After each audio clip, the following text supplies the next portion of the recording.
네, 다 같이 한 목소리로 봉독하시겠습니다.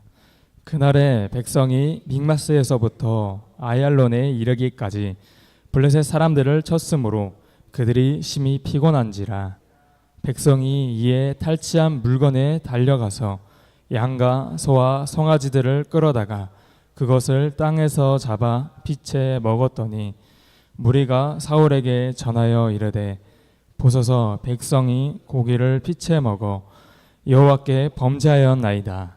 사울이 이르되 너희가 믿음 없이 행하였도다. 이제 큰 돌을 내게로 굴려오라 하고 또 사울이 이르되 너희는 백성 중에 흩어져 다니며 그들에게 이르기를 사람은 각기 소와 양을 이리로 끌어다가 여기서 잡아먹되 피채로 먹어 여호와께 범죄하지 말라 하라 하매 그 밤에 모든 백성이 각각 자기의 소를 끌어다가 거기서 잡으니라. 사울이 여호와를 위하여 제단을 쌓았으니 이는 그가 여호와를 위하여 처음 쌓은 제단이었더라. 사울이 이르되 우리가 밤에 블레셋 사람들을 추격하여 동틀 때까지 그들 중에서 탈취하고 한 사람도 남기지 말자. 무리가 이르되 왕의 생각에 좋은 대로 하소서 할 때에 제사장이 이르되 이리로 와서 하나님께로 나아가사이다 하매 사울이 하나님께 묻자오되 내가 블레셋 사람들을 추격하리이까 주께서 그들을 이스라엘의 손에 넘기시겠나이까 하되 그날에 대답하지 아니하시는지라. 사울이 이르되 너희 군대의 지휘관들아 다 이리로 오라. 오늘 이 죄가 누구에게 있나 알아보자. 이스라엘을 구원하신 여호와께서 살아계심을 두고 맹세하노니 내 아들 요나단에게 있다 할지라도 반드시 죽으리라 하되 모든 백성 중 한 사람도 대답하지 아니하매 이에 그가 온 이스라엘에게 이르되 너희는 저쪽에 있으라. 나와 내 아들 요나단은 이쪽에 있으리라. 백성이 사울에게 말하되 왕의 생각에 좋은 대로 하소서 하니라. 이에 사울이 이스라엘 하나님 여호와께 아뢰되 언하건대 실상을 보이소서 하였더니 요나단과 사울이 뽑히고 백성은 면한지라. 사울이 이르되 나와 내 아들 요나단 사이에 뽑으라 하였더니 요나단이 뽑히니라. 사울이 요나단에게 이르되 내가 행한 것을 내게 말하라. 요나단이 말하여 이르되 내가 다만 내 손에 가진 지팡이 끝으로 꿀을 조금 맛보았을 뿐이오나 내가 죽을 수밖에 없나이다. 사울이 이르되 요나단아 내가 반드시 죽으리라. 그렇지 않으면 하나님이 내게 벌을 내리시고 또 내리시기를 원하노라 하니 백성이 사울에게 말하되 이스라엘의 이 큰 구원을 이룬 요나단이 죽겠나이까. 결단코 그렇지 아니하나이다. 여호와의 살아계심을 두고 맹세하옵나니 그의 머리털 하나도 땅에 떨어지지 아니할 것은 그가 오늘 하나님과 동역하였음이니이다 하여 백성이 요나단을 구원하여 죽지 않게 하니라. 사울이 블레셋 사람들 추격하기를 그치고 올라가매 블레셋 사람들이 자기 곳으로 돌아가니라. 아멘. 예, 기도하겠습니다. 하나님 아버지 감사합니다. 오늘로 이런 아침부터 주님 앞에 먼저 나와 예배하게 하시니 주님이 또한 하나님의 은혜입니다. 하나님 우리가 오늘도 주님 이 세상에 살아갈 때 하나님 말씀대로 살게 하시며 또 주님의 그 음성을 따라 살아갈 수 있도록 성령 하나님 우리를 도와주시옵소서. 주님께서 이곳에서 하나님께 기도하고 또 간구하는 많은 기도 제목들이 있사오니 하나님 선하신 뜻대로 응답하여 주시고 또 하나님 우리의 각자에게 맡겨진 일들 또 잘 감당할 수 있도록 세임과 능력 또한 허락하여 주시옵소서. 우리가 무엇을 하든지 간에 주의 이름의 영광을 위해서 살게 하시며 또 늘 기쁨과 감사가 충만한 하루가 되게 하여 주시옵소서. 이 시간도 주님께서 함께 하실 줄 믿사오며 우리 주 예수님의 이름으로 기도드립니다. 아멘. 아멘. 네, 오늘 본문 31절 말씀을 다시 한번 읽도록 하겠습니다.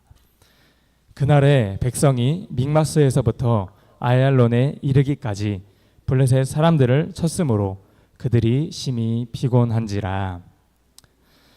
아얄론이라는 곳은 예루살렘에서 약 23km 정도 떨어져 있고, 또 믹마스도 약 25km에서 30km 정도 서쪽으로 떨어진 곳에 위치한 성읍입니다. 이 믹마스와 아얄론까지 행군하면 보통 하루 정도 걸렸다고 합니다. 이렇게 먼 거리를 오가면서 백성들은 아무것도 먹지도 못했는데, 이는 바로 사울이 금식하라 명했기 때문입니다. 심지어 원수를 보복하는 때까지 음식을 먹는 그 사람은 저주를 받을 것이다 라고 이렇게 맹세까지 시켰습니다. 이렇게 적과 싸우며 추격한 이스라엘 군사들이 얼마나 지쳐 있었는가를 우리가 짐작해 볼 수 있습니다. 본문을 보면 이 군대가 아주 이른 새벽에 공격했음을 알 수 있는데요. 이스라엘은 온종일 이렇게 적을 추적했을 것이고, 또 뭐 전리품을 노력하고 이러다 보면 쉴 틈이 거의 없었을 것입니다. 그리고 이제 사울이 금식을 이 정한 시간이 딱 지나자마자 백성들이 이렇게 합니다. 32절입니다. 백성이 이에 탈취한 물건에 달려가서 양과 소와 송아지들을 끌어다가 그것을 땅에서 잡아 피채 먹었더니. 이스라엘 군사들은 너무 허기가 졌겠죠. 사울의 이 어리석은 명령으로 이스라엘이 죄를 범하게 됩니다. 즉 사울이 이 명한 시간인 이 시한이 저녁이 딱 지나자 이 배가 고픈 나머지 하나님의 율법을 망각한 채 이 두 가지의 율법을 범하고 맙니다. 하나는 동물을 피채 먹지 말라는 법입니다. 성경의 창세기 9장과 또 레위기 17장에 나오는 법인데요. 또 하나는 이 소와 송아지를 이 같은 날에 잡아먹지 말라 하는 레위기 22장에 나오는 법입니다. 이렇게 정쟁에 승리하고 나서 이 긴장도 풀리고 막 너무 배가 고프니까 이렇게 허겁지겁 잡아먹었던 것 같아요. 이처럼 이 사울의 자기중심적이고 또 이 경솔한 이 금식 명령이, 이 금식 맹세가 이 백성들을 이렇게 괴롭게 만들고 있습니다.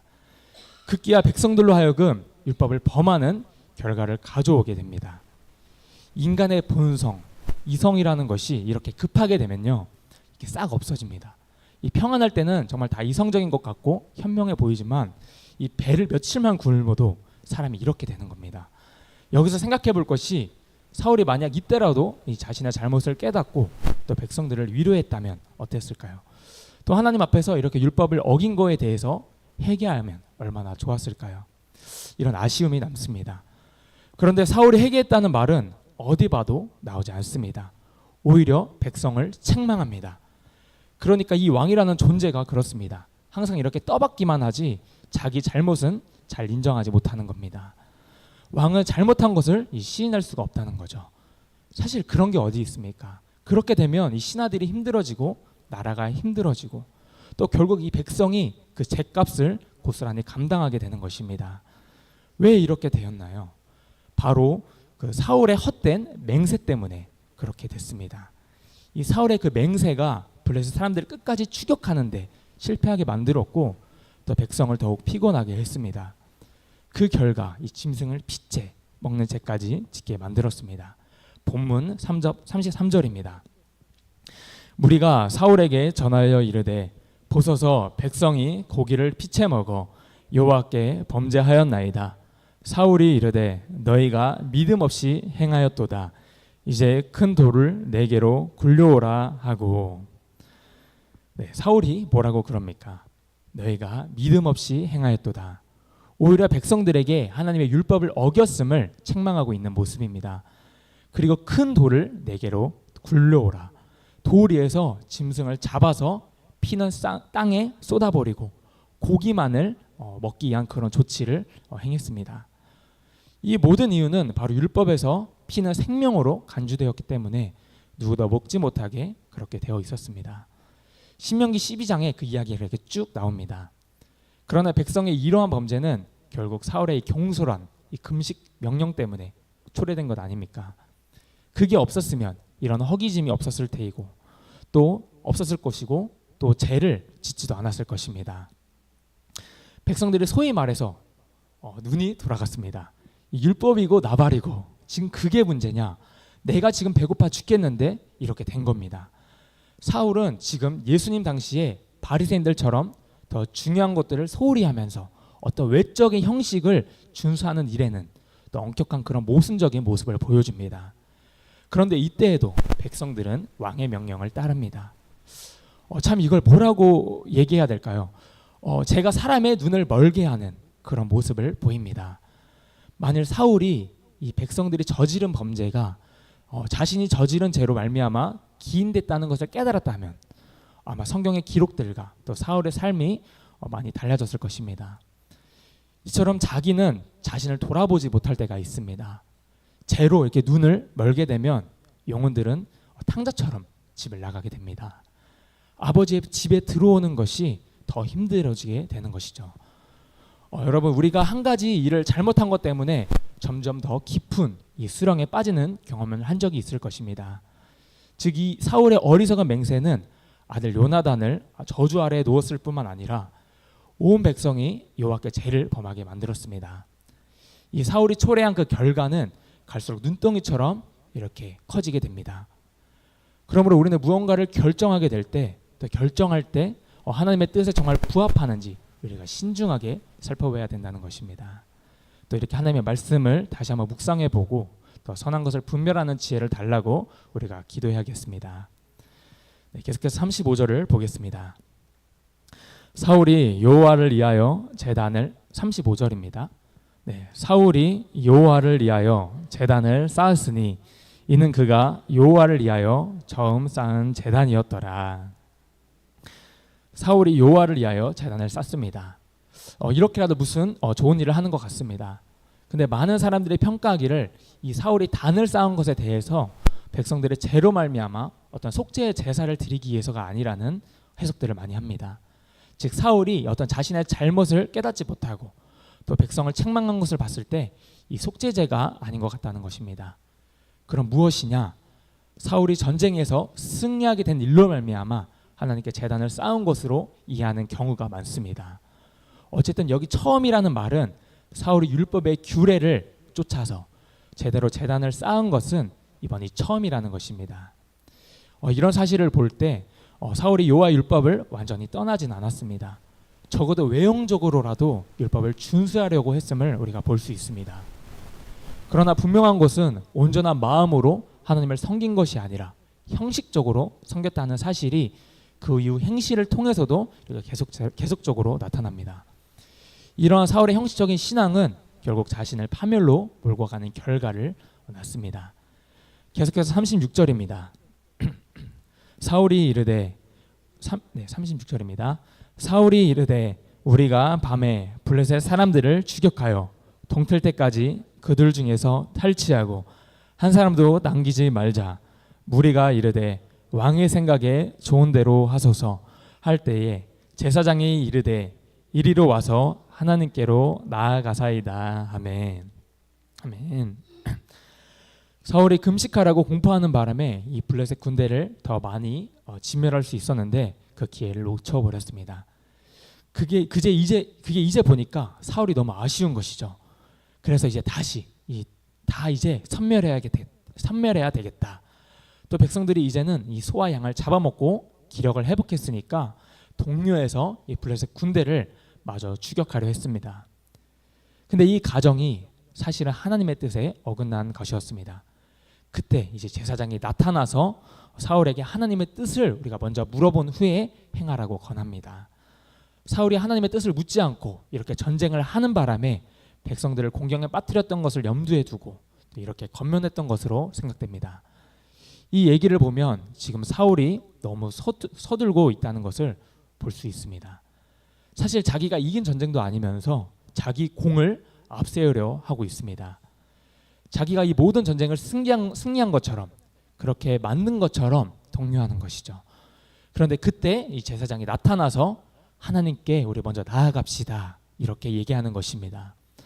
블레셋을 다시 공격하는 것도 하나님의 뜻이 있어야 한다는 것을 상기시켜 줍니다. 그리고 이제 하나님께 물어봅니다. 37절입니다. 사울이 하나님께 묻자오되 내가 블레셋 사람들을 추격하리이까 주께서 그들을 이스라엘의 손에 넘기시겠나이까 하되 그날에 대답하지 아니하시는지라. 아멘. 그날에 대답지 아니하시는지라. 이게 문제인 것이죠. 이렇게 전쟁을 시작하기에 앞서서 하나님의 뜻을 물어본 것은 잘했는데 하나님께서 아무런 응답이 없습니다. 왜 그런 걸까요? 뭔가 문제가 있었기 때문입니다. 이스라엘이 뭔가 문제가 있다는 거예요. 사울은 즉각적으로 그 원인을 밝혀내고자 규명하고자 합니다. 38절입니다. 사울이 이르되 너희 군대의 지휘관들아 다 이리로 오라. 오늘 이 죄가 누구에게 있나 알아보자. 사울은 하나님께서 응답하시지 않은 것이 이스라엘 중 누군가 범죄한 것 때문이다 라고 생각했습니다. 그래서 군대의 지휘관들을 다 불러들입니다. 그리고 이 죄가 누구에게 있느냐 알아보자 하는 겁니다. 그리고 각 지파마다 제비를 뽑히는 그 사람을 멸하겠다, 벌하겠다, 죄를 찾아내겠다 이런 의도였습니다. 그런데 그 일을 하면서 또 쓸데없는 하지 말아야 될 말을 합니다. 본문 39절입니다. 이스라엘을 구원하신 여호와께서 살아계심을 두고 맹세하노니 내 아들 요나단에게 있다 할지라도 반드시 죽으리라 하되 모든 백성 중 한 사람도 대답하지 아니하매. 이스라엘을 구원하신 여호와의 사심으로 맹세하노니. 여기서 또 잘못된 맹세를 합니다. 내 아들 요나단에게 있다 할지라도, 내 요나단이 죄를 저질렀다 할지라도 죽으리라, 이렇게 얘기를 해버립니다. 그때 백성 중 한 사람도 대답지 않습니다. 왜 그랬을까요? 바로 여호와의 사심으로 맹세하노니, 살아계신 하나님께 맹세한다, 여호와의 이름으로 맹세한다, 정말 어마어마한 맹세를 해버린 것입니다. 이스라엘 사회에서는 여호와에 대한 거짓 맹세라는 것은 사실 상상도 할 수 없는 일이거든요. 이 맹세는 다른 어떤 것보다도 확실한 보증과 서약이 됩니다. 심지어 여호와의 이름을 걸고 맹세했으니 그것은 절대로 물을 수가 없는 것이죠. 그런데 사울이 자신의 아들이라도 죽이겠다 하는 이 말은 죄인을 분명히 죽이겠다는 어떤 강의적인 표현입니다. 정말 사울이 간 진심으로 한 말이었을까요? 지금 자기의 명예가 땅에 떨어져 있잖아요. 오로지 그것만 다시 세우기 원했기 때문입니다. 이렇게 또 한 번의 이 경솔한 맹세를 합니다. 어쩌면 자신이 이런 맹세를 통해 또 하나님께 열심히 일하는 것으로 생각할지 모르겠지만 사실 하나님의 뜻과 전혀 관계가 없는 것에 지나지 않았다는 것입니다. 백성이 이 사울이 왕이니까 무서워서 말은 못하지만 그렇다고 해서 사실대로도 말할 수 없는 상황에 처했습니다. 그래서 40절에 계속 말합니다. 본문의 40절입니다. 이에 그가 온 이스라엘에게 이르되 너희는 저쪽에 있으라, 나와 내 아들 요나단은 이쪽에 있으리라. 백성이 사울에게 말하되 왕의 생각에 좋은 대로 하소서 하니라. 누가 잘못했는가 보자는 겁니다. 이제 제비뽑기를 통해 죄인을 색출하겠다 말합니다. 계속해서 본문 41절과 42절을 읽겠습니다. 이에 사울이 이스라엘 하나님 여호와께 아뢰되 언하건대 실상을 보이소서 하였더니 요나단과 사울이 뽑히고 백성은 면한지라. 사울이 이르되 나와 내 아들 요나단 사이에 뽑으라 하였더니 요나단이 뽑히니라. 결국 우려했던 일이 벌어집니다. 제비 뽑아 하나님의 뜻을 묻겠다. 자기 딴에는 어떤 심각하게 결정한 일이 아들 요나단이 뽑히는 불상사가 일어나고 맙니다. 비록 사울이 이스라엘 백성에게 금식을 맹세하게 할 때 요나단은 이 전쟁 중에 있어서 그 맹세는 몰랐지만 요나단도 이스라엘의 일원으로서 그 맹세에서 예외가 될 수는 없었습니다. 이처럼 사울의 이 헛된 맹세가 비극을 향해서 치닫게 되는 그런 장면입니다. 여러분, 우리는 이렇게 헛된 맹세를 하지 맙시다. 함부로 맹세하시면 안 됩니다. 그리고 하나님께 모든 일을, 크고 작은 모든 일을 매사에 물어보고 응답받기까지 우리가 인내로 기다려야 될 줄 믿습니다. 본문 43절입니다. 사울이 요나단에게 이르되 내가 행한 것을 내게 말하라. 요나단이 말하여 이르되 내가 다만 내 손에 가진 지팡이 끝으로 꿀을 조금 맛보았을 뿐이오나 내가 죽을 수밖에 없나이다. 사실 요나단은 사울이 이런 명령을 내렸던 것을 알지 못했습니다. 그 맹세를 듣지 못한 상태에서 너무 배가 고파서 이걸 먹고 피로가 회복됐다는 일을 말하고 있습니다. 그러니까 이 말은 자신의 행위가 잘못이 없었음을 주장하면서도 이 사울의 이 맹세대로 또 자신은 죽음을 달게 받겠다고 말하는 겁니다. 내가 죽을 수밖에 없나이다. 이미 요나단도 속으로는 아마 기가 막혔을 것입니다. 어떻게 나에게 이런 일이 있을 수가 있나. 하지만 요나단은 이 사울의 왕적 권위를 인정하고 복종하는 그런 태도를 보입니다. 이제 사울이 얘기합니다. 44절입니다. 사울이 이르되 요나단아 내가 반드시 죽으리라. 그렇지 않으면 하나님이 내게 벌을 내리시고 또 내리시기를 언하노라 하니. 내가 반드시 죽으리라. 요나단이 고의로 죄를 범한 것이 아님에도 불구하고 이 사울은 자신의 맹세는 지켜줘야 된다 이렇게 말하고 있습니다. 근데 이 말에 우리가 한번 생각해 봐야 될 것이 있는데, 이 레위기 4장을 보면 부지중에 죄를 범한 사람에 대한 율법의 규례가 있습니다. 이 모르고 한 죄입니다. 또 모르고 한 죄, 또 그걸 무시한 행위라는 말입니다. 특히 사울은 사실 이 명령이 이 자신의 실수로 말미암아 맹세이지 않습니까? 근데 그럼에도 불구하고 자신의 실수는 생각지 않고 또 요나단에게만 모든 책임을 돌리려 하는 그런 상황이 되어버렸습니다. 그러므로 우리는 무언가 이 중요한 일을 판단하고 결정할 때 보이는 상황뿐만 아니라 이 보이지 않는 하나님의 인도를 살펴야 한다는 것입니다. 사울은 보이지 않는 이 하나님의 손길보다는 눈앞에 보이는 이 상황과 또 사람을 항상 의지하는 사람이었습니다. 그게 바로 사울의 한계이자 문제였어요. 군대를 이끄는 것만 봐도 그는 병사의 수에 따라 전쟁을 시작하고 말고를 결정했습니다. 그리고 이제는 자신이 이 서운한 것을 깨트리지 않기 위해서 하나님께 혼날까봐 그게 걱정이었습니다. 그래서 아들을 또 채용하려고 하는 그런 모습을 보여주고 있습니다. 그러니까 백성이 이제 사울에게 말합니다. 45절을 봅니다. 백성이 사울에게 말하되 이스라엘의 이 큰 구원을 잃은 요나단이 죽겠나이까. 결단코 그렇지 아니하니이다. 여호와의 살아계심을 두고 맹세하옵나니 그의 머리털 하나도 땅에 떨어지지 아니할 것은 그가 오늘 하나님과 동역하였음이니이다 하여 백성이 요나단을 구원하여 죽지 않게 하니라. 아멘. 요나단은 죽은 목숨이었습니다. 그러나 백성이 살립니다. 이제까지 사울의 의견에 마지못해 동의했던 백성들이 요나단이 죽음의 위기에 처하자 단호하게 반발하고 들고 일어나는 모습을 볼 수 있습니다. 그리고 여기 이렇게 나옵니다. 그가 오늘 하나님과 동역하였음이니이다. 요나단이 죽임을 당해서는 안 된다고 내세운 이 백성들의 가장 큰 이유가 이거입니다.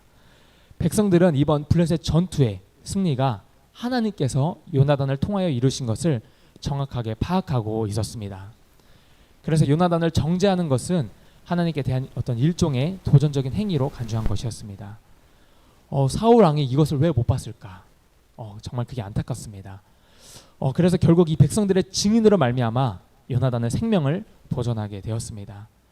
반면에 이를 통해 사울의 명령과 맹세는 전적으로 하나님의 뜻에 어떤 배치되는 것이었음에 명백하게 드러나고 말았습니다. 여러분, 성도는 하나님이 원하시는 바가 정말 무엇인지 이걸 우리가 분별할 줄 알아야 합니다. 내가 기도하고 또 내가 설령 계획한 일일지라도 늘 하나님의 뜻을 우리가 확인하고 묻고 또 내 계획을 수정할 수 있다는 그 마음을 우리가 항상 가지고 있어야 됩니다. 사울을 보면 참 답답합니다. 백성들이 막을 때까지 하나님이 원하시는 바를 전혀 알지 못했다는 것 아닙니까? 오히려 하나님과 동역한 인물은 사울의 맹세를 어긴 요나단이었다는 것입니다. 우리는 기도하고 또 신중하게 계획한 일이 틀어질 때가 있다는 걸 우리가 인정할 수 있어야 됩니다. 그때 과연 어떤 반응을 보이는가? 사울은 자기의 맹세를 끝까지 고수하고 또 그로 말미암아 아들 요나단이 죽을 뻔했습니다. 즉 자신에 대한 어떤 맹세의 어리석음보다 이 아들의 잘못을 지적한 것입니다. 그러나 요나단은 백성에 의해서 하나님과 동역한 인물로 드러나게 되었습니다. 이렇게 하나님은 헛된 열심, 잘못된 열심을 보인 사울보다 또 개인의 맹세를 어긴 요나단을 더 인정해 주시는 것으로 이렇게 보여지고 있습니다. 여러분, 여호와를 위한다, 하나님을 위한다는 게 뭡니까? 우리가 무조건 열심히 한다고 좋은 게 아니라는 겁니다. 어쩌면 그게 더 무서운 것입니다. 그분의 뜻을 우리가 분명히 깨닫고 순종하는 것이 더 중요한 것입니다.